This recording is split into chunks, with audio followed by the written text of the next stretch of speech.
오늘 우리에게 주신 말씀 사도행전 16장 16절에서 40절까지의 말씀입니다. 사도행전 16장 16절에서 40절까지의 말씀 우리 한 절씩 교독하도록 하겠습니다. 16절부터의 말씀입니다. 우리가 기도하는 곳에 가다가 점치는 귀신 들린 여종 하나를 만나니 점으로 그 주인들에게 큰 이익을 주는 자라. 그가 바울과 소리질러 이르되 이 사람들은 지극히 높은 하나님의 종으로서 구원의 길을 너희에게 전하는 자라 하며 이같이 여러 날을 하는지라. 바울이 심히 괴로워하여 돌이켜 그 귀신에게 이르되 예수 그리스도의 이름으로 내가 내게 명하노니 그에게서 나오라 하니 귀신이 즉시 나오니라.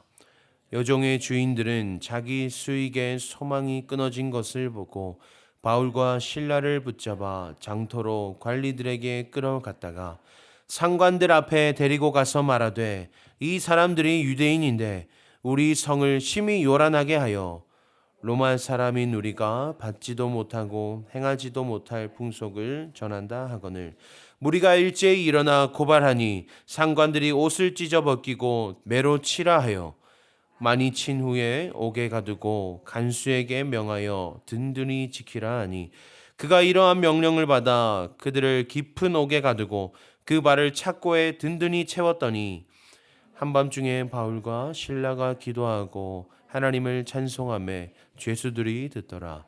이에 갑자기 큰 지진이 나서 옥터가 움직이고 문이 곧 다 열리며 모든 사람의 매인 것이 다 벗어진지라.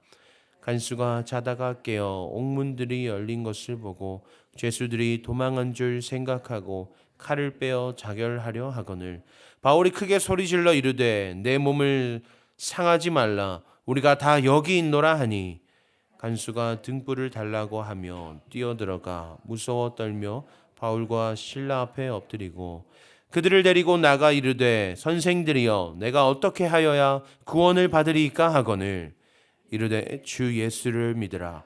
그리하면 너와 내 집이 구원을 받으리라 하고 주의 말씀을 그 사람과 그 집에 있는 모든 사람에게 전하더라. 그 밤 그 시각에 간수가 그들을 데려다가 그 맞은 자리를 씻어주고 자기와 그 온 가족이 다 세례를 받은 후 그들을 데리고 자기 집에 올라가서 음식을 차려주고 그와 온 집안이 하나님을 믿음으로 크게 기뻐하니라. 날이 샘에 상관들이 부하를 보내어 이 사람들을 놓으라 하니 간수가 그 말대로 바울에게 말하되 상관들이 사람을 보내어 너희를 놓으라 하였으니 이제는 나가서 평안히 가라 하거늘 바울이 이르되 로마 사람인 우리를 죄도 정하지 아니하고 공중 앞에서 때리고 옥에 가두었다가 이제는 가만히 내보내고자 하느냐. 아니라 그들이 친히 와서 우리를 데리고 나가야 하리라 한데 부하들이 이 말을 상관들에게 보고하니 그들이 로마 사람이라 하는 말을 듣고 두려워하여 와서 권하여 데리고 나가 그 성에서 떠나기를 정하여 함께 있습니다. 두 사람이 옥에서 나와 루디아의 집에 들어가서 형제들을 만나 보고 위로하고 가니라. 아멘. 오늘 주신 말씀 가지고 멈추지 않는 교회라는 제목으로 말씀을 살펴보도록 하겠습니다. 오늘 본문에는 하나님의 일을 감당하는 사람 바울이 직면한 두 가지 사건이 나타납니다. 오늘 이 두 가지 사건 가운데에 바울이 멈추지 않고 계속해서 그 복음의 여정을 달려가는 그 걸음을 우리가 살펴보고 우리 교회 또한 우리의 걸음 가운데에 어떠한 어려움이 다가온다 할지라도 멈추지 않고 나아가는 교회가 되기를 소망합니다.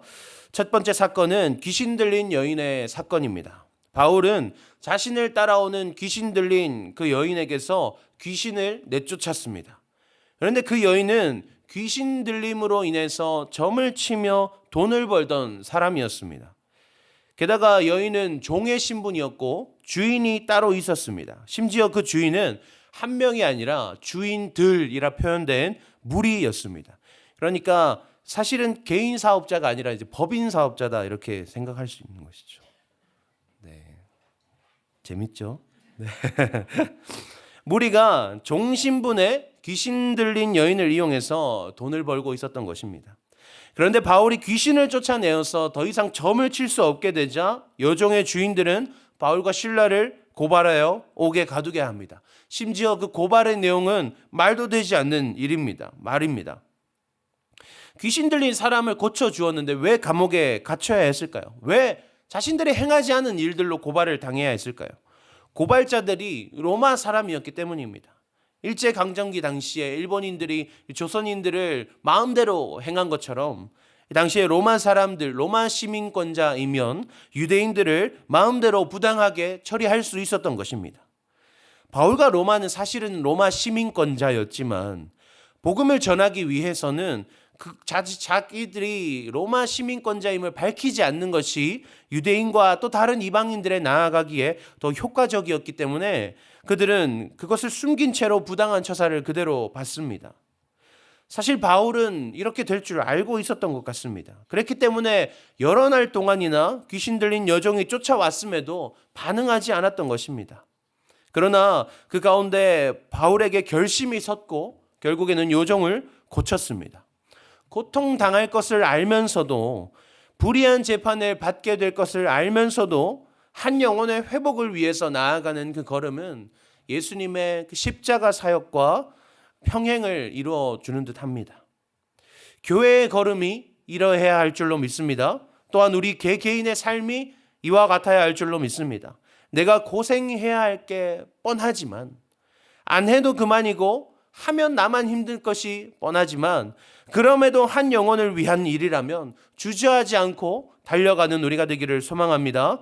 두 번째 사건입니다. 결국 바울은 감옥에 갇히게 됩니다. 심지어는 착고에 단단히 묶였습니다. 그러나 그것도 바울을 멈추게 할 수는 없었습니다. 바울과 실라는 밤중에도 뜨겁게 기도하고 찬양합니다. 그래서 그 찬양 소리와 기도 소리들을 온 죄수들이 다 듣게 하죠. 그때 지진이 일어나서 옥문이 다 열립니다. 이를 발견한 간수는 자신의 목숨이 이제 위태롭다는 사실을 생각하며 스스로 목숨을 끊으려 했습니다.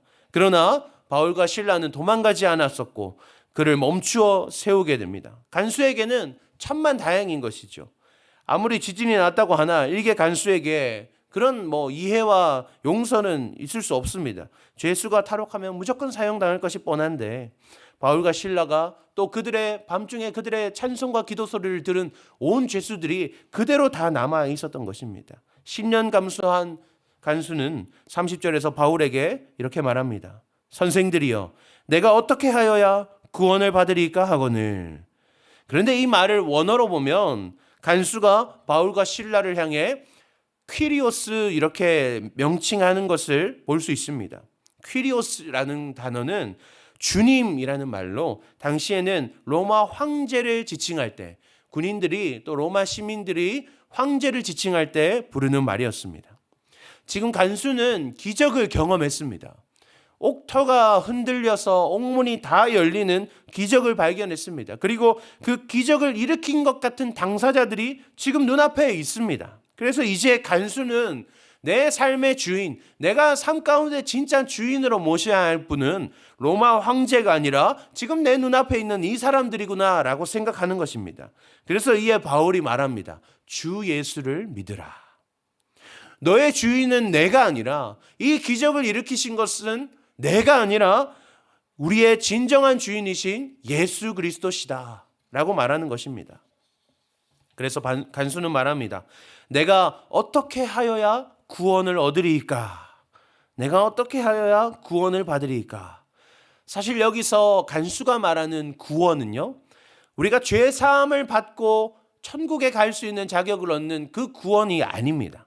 그저 감옥이 무너진 이 상황 속에서 제가 어떻게 해야 제가 살아남을 수 있겠습니까? 라고 말하는 것입니다.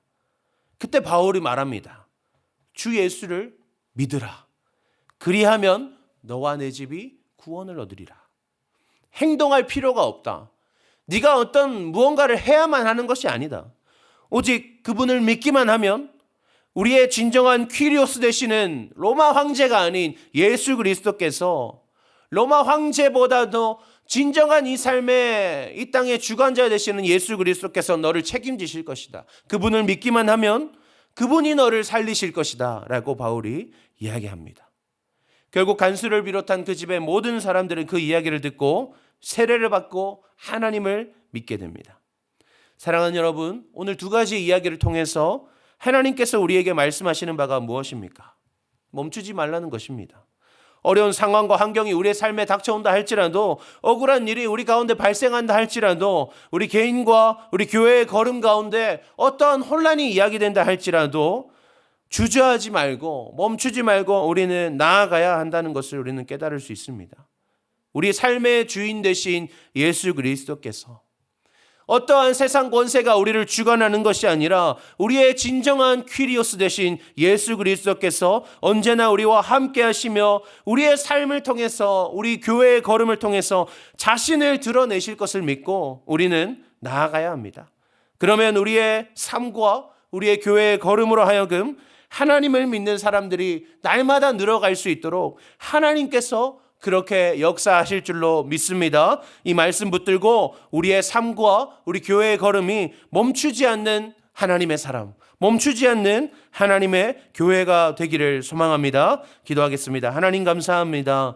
오늘도 말씀으로 말미암아 우리가 어떻게 나아가야 할지, 우리 교회가 어떤 모양으로 하나님 앞에 나아가야 할지를 깨닫게 하시니 감사합니다.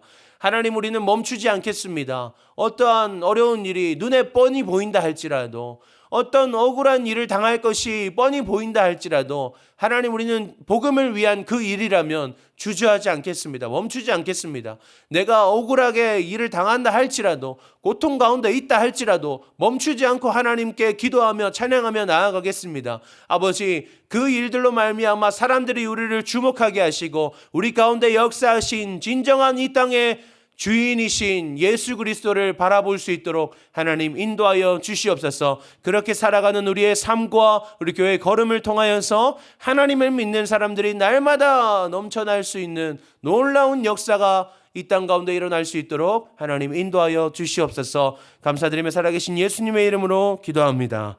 아멘. 이 시간 함께 말씀 붙들고 기도하기 원합니다. 하나님, 우리의 삶 가운데, 우리 교회 걸음 가운데 우리가 멈추지 않고 나아가는 신앙 가지게 하여 주시옵소서. 우리에게 복음의 열정을 더하여 주시어서 우리가 어떠한 일 가운데에도 주저하지 않고 복음을 위한 거룩한 전쟁을 우리가 주저하지 않고 멈추지 않고 나아갈 수 있도록 치열하게 싸우며 살아갈 수 있도록 하나님 인도하여 달라고 기도하기 원합니다. 또한 오늘 저녁에 있을 수요 예배를 위해 기도하기 원합니다. 말씀 전하시는 여진호 목사님 붙드시고 하나님 아버지, 여진호 목사님을 위해 통해서 선포되어지는 그 하나님의 말씀이 우리의 또 삶을 감화시키고 우리 교회의 걸음을 또 밝혀줄 수 있도록 하나님 인도하여 주시어달라고, 주신 말씀과 저녁에 수요 예배를 위해서 우리 함께 두 가지 기도 제목으로 기도하신 후에 각자의 기도 제목으로 나아가시겠습니다. 함께 기도하시겠습니다.